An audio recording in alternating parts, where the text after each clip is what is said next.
অধিকার পরিষদের নেতা ফারুক হাসানের উপরে হামলার প্রতিবাদে ঢাকা বিশ্ববিদ্যালয়ের শহীদ মিনার থেকে এই মুহূর্তে বিক্ষোভ সমাবেশ আপনারা দেখানোর চেষ্টা করছি আপনাদেরকে। ফারুক হাসানের উপরে যে বর্বর হামলা হয়েছে সেই হামলার তীব্র নিন্দা জানিয়েছেন গণ অধিকার পরিষদের নেতারা এবং দেখতে পাচ্ছেন সেটি দর্শক সরাসরি দেখছেন।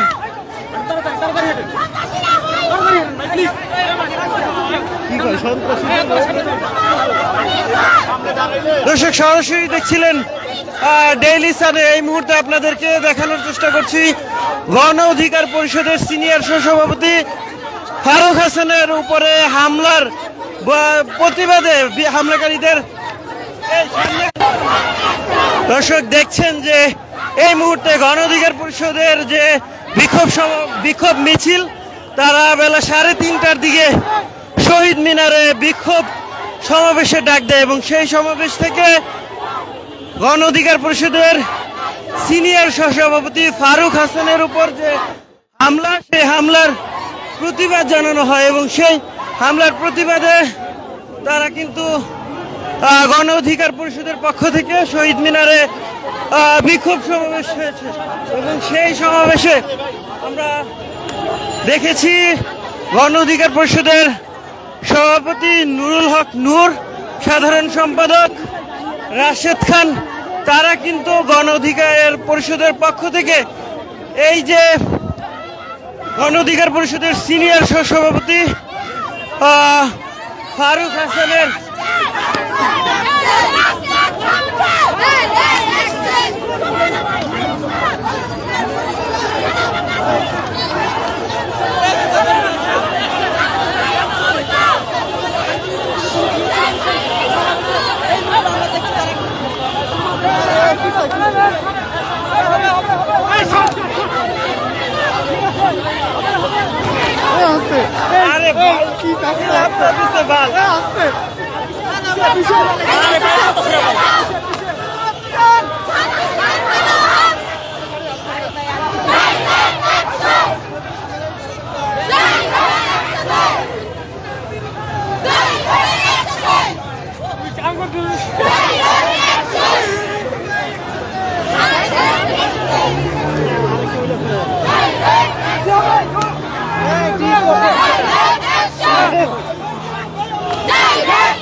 দর্শক দেখছিলেন সরাসরি এই মুহূর্তে দেখানোর চেষ্টা করছিলাম আপনাদেরকে গণ অধিকার পরিষদের যে বিক্ষোভ মিছিল, সেই মিছিলটি এই মুহূর্তে কিন্তু তারা শাহবাগ থানার দিকে এগিয়ে যাচ্ছেন এবং দেখছেন সেটি। সংগ্রাম চালালে না রাজপথ, আবু সাইদ মুক্ত, শেষ হয়নি যুদ্ধ। গণ অধিকার পরিষদের সিনিয়র সহসভাপতি ফারুক হাসানের উপরে হামলার প্রতিবাদে গণ অধিকার পরিষদের পক্ষ থেকে আজ বেলা 3:30টার দিকে জাতীয় শহীদ মিনারে একটি বিক্ষোভ সমাবেশের আয়োজন করা হয় এবং সেই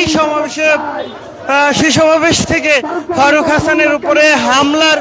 প্রতিবাদ জানানো হয় এবং তারপরে আমরা দেখতে পেয়েছি গণ অধিকার পরিষদের সিনিয়র নেতৃত্ববৃন্দের আহ্বানে জাতীয় শহীদ মিনার থেকে টিএসসি প্রদক্ষিণ করে তারা এই মুহূর্তে শাহবাগ থানার দিকে